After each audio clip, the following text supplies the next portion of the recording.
सड़क की मांग को लेकर टायर जलाकर किया विरोध प्रदर्शन। घटना उत्तर दिनाजपुर जिले के चोपड़ा ब्लॉक के चुतियाखोर ग्राम पंचायत क्षेत्र में हुई। मालूम हो कि चोपड़ा के चुतियाखोर ग्राम पंचायत के गुंजरमारी इलाके में थोड़ी सी बारिश में पानी जम गया है, जिसके चलते परेशानियों का सामना करना पड़ रहा है। कल रात भर हुई बारिश के कारण सड़क दो हिस्सों में टूट गई है। नतीजा ये हुआ कि बीच सड़क ने नदी का रूप ले लिया है। आम लोगों की शिकायत है कि ये समस्या पिछले 6 साल से बनी हुई है।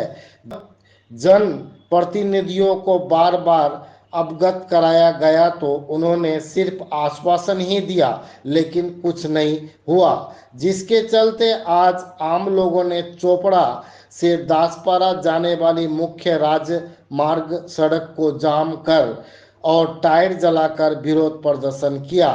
घटना की सूचना मिलने पर पुलिस पहुंची। पुलिस के आश्वासन पर जाम हटाया गया। এখানে আমাদের রাস্তাটা ভাঙে গেছে বাবু। রাস্তাটা ভাঙার প্রায় 6 বছর হয়ে গেল। এমএলএ সাহেবকে বললাম, বলছে হবে বাবু, হয়ে যাবে।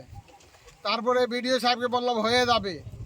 সভাপতিকে বললাম, না, সভাপতি বলছে 12 লাখ টাকার স্কিম হয়ে গেছে, আপনার রাস্তা হয়ে যাবে। কিন্তু 6 বছরে আমরা অনেক কষ্ট করে কতবার বড়া পেচিং করলাম, কতবার নিজে নিজে কোদাল ধরে মাটি দিলাম, কিন্তু একবারও সাকসেস হচ্ছে না। ভাঙে এবার এমন ভাঙছে কিন্তু পারাপারটা হওয়া মুশকিল। কোনো একটা অপ্রিয় ঘটনা যদি হয়ে যায় তাহলে পারাপার হওয়ার কোনো রাস্তা নাই, কি করব। সেদিনকে একটা যুগবিটার লোক মারা গেল, কিন্তু পারাপার হওয়াটা খুব মুশকিল। কান্দে করে জল দিয়ে নিয়ে গেল। তারপরে আজকে অনেক দুঃখী আমরা দুঃখিত হয়ে রাস্তাটা একটু বন্ধ করলাম। তারপরে চপড়া থেকে পুলিশ আসলো, দাসপাড়া থেকে আসলো, এসে বললো যে আপনারা লিখিতভাবে দেন, হ্যাঁ আমরা ওখানে সই করব। আজকে বিডিও সাহেবের কাছে জমা করেন, আমাদের কাছে জমা করেন, তোমাদের কাজ শীঘ্রই হয়ে যাবে। এটুকুই আমাদের কথা, যে তাড়াতাড়ি এটা বানাই দোক। আমরা গরিব লোক, খাটে খাওয়ার লোক, বাইরে যাব, কারো টোটো আছে, কারো সাইকেল আছে, কি করে যাবে। আজকে কিন্তু জলটা কমে গেছে, কালকে এতটুকু ছিল জল, কি করে যাবে। এটুকুই আমি বলতেছি, আশা অপেক্ষা রাখে বলতেছি যে আমাদের কাজ হোক, তাড়াতাড়ি শীঘ্র হোক, সবাই মিলিয়ে করে দাও আমার কাজটা। কত প্রায় 1 ঘন্টার মতো, হ্যাঁ 1 ঘন্টার মতো করলাম। কারোর সঙ্গে কোনো ঝোড় ঝামেলা হয়নি, শান্তিভাবে বের হবো। কি করে নুঙ্গি তুলে, এরকম করে নুঙ্গিটা তুলে কতদিনে পার হয়ে, মেয়েরা স্কুলও যাচ্ছে না, ওরা ভিজা খাবো না, কি করে স্কুল যাবে। মেয়েরা স্কুল কয়দিন থেকে বন্ধ, এরা যেতে পারলো না স্কুল, কি করে যাবে। ওদিক দিয়ে যাবে গ্রাম দিকে, ওদিকেও রাস্তা খারাপ, ডান দিকে গেলো রাস্তা খারাপ, বা দিকে গেলো রাস্তা খারাপ। এমএলএ সাহেব বলছে আমাদেরকে, এমএলএ সাহেব খারাপ কথা মনে বলেনি যে করে দিব, বলছে করে দিব, আসুক। তো কবে আসবে আর কবে বানাই দেবে, আমরা কি করে পারাপার হবো, সেটা আমাদের যা শীঘ্রই হোক, একটু কিছু করে দোক। এখন আপনারা কি চাইছেন? এটা কি করে পার হবো সেটাই চাচ্ছি, যে কিছুটা আমাদের করে দাও। এখন আর কালভার্ট হবে না, কিন্তু যাওয়া আসার একটু সুবিধাটা করে দাও। টোটো গিলা কি করে বাইরে হবে। আপনার এমএলএ সাহেব কি বলছেন? এমএলএ সাহেব বলছে হবে, হবে হবে তো অবশ্যই হবে, কিন্তু এখন কি করব, আমাদের এটাই কষ্ট। আপনার নাম? আমার নাম সালাউদ্দিন। জায়গাটা কোথায় এটা? এটা গুঞ্জরমারি, জাটখোর কবরস্থান। দাদা, আমাদের আজ থেকে 2 দিন ধরে একটা রাস্তার আমাদের অনেক খারাপ আছে। এই যে বৃষ্টির কারণে আমাদের এই রাস্তা ভেঙে গেছে।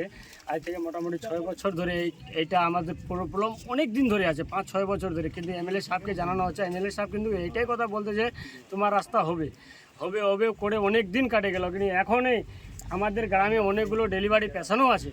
এখন যদি কোনো কারণে একটা অসুবিধা কারণ হয়, তাহলে আমরা ডেলিভারি পেশেন্টটাকে কী করে নিয়ে যাব, আমাদের সব থেকে প্রধান। তার কারণে আমরা এমএলএ সাহেবের কাছে গিয়েছিলাম, হ্যাঁ এমএলএ কাজ বললো ঠিক আছে হবে। তারপরে আমরা এই যে বাচ্চা কাচ্চা স্কুল যায় না, তার জন্য আমরা রাস্তায় একটু অবরোধ করেছি, হ্যাঁ 1 ঘন্টা মতো অবরোধ করার পরে এই থানা থেকে পুলিশ আসলো, পুলিশ আসলে লিখিতভাবে এগুলো দেওয়ার জন্যে এগুলো দিব। এখন দেখি বিডিও সাহেব কি আমাদের সহায়তা করে, কিন্তু আমাদের ইমিডিয়েটলি এই রাস্তাটা আমাদের দরকার। হ্যাঁ 6 বছর ধরে ম্যাক্সিমাম। তারপরে তো আমরা নিজে গ্রামবাসী মিলে কোদাল দিয়ে বা এই কি বলে বড়া ভরে মাটি ভরে এগুলো অনেকগুলো কষ্ট করে আমরা এই যাতায়াত করতেছি, কিন্তু এখন পর্যন্ত কোনো অ্যাকশনে নেওয়া হয়নি। এখন আমাদের এই গ্রামের কোনো বাচ্চা স্কুল যেতে পারছে না। আমরাও যে হাট বাজার যাব, আমরাও যেতে পারছি না। হাট বাজার গেলে আমাদেরকে 2 জোড়া করে কাপড় নিয়ে আসতে হয়। 1 জোড়া এখানে ভেঙে তারপরে 1 জোড়া পরে বাজার যেতে হবে, ওইটা আবার শুকায় রেখে তারপরে বাজার থেকে আসে ওইটা ভেঙে তারপরে ওই দিকে আমাদেরকে যেতে হবে। মূল রাস্তা তো এটাই। মূল রাস্তা আমাদের এটা দাদা। আপনার নাম? আমার নাম শামসুল হক। জায়গাটা এটার নাম? আমার এই জায়গাটার নাম হচ্ছে গুঞ্জনবাড়ি।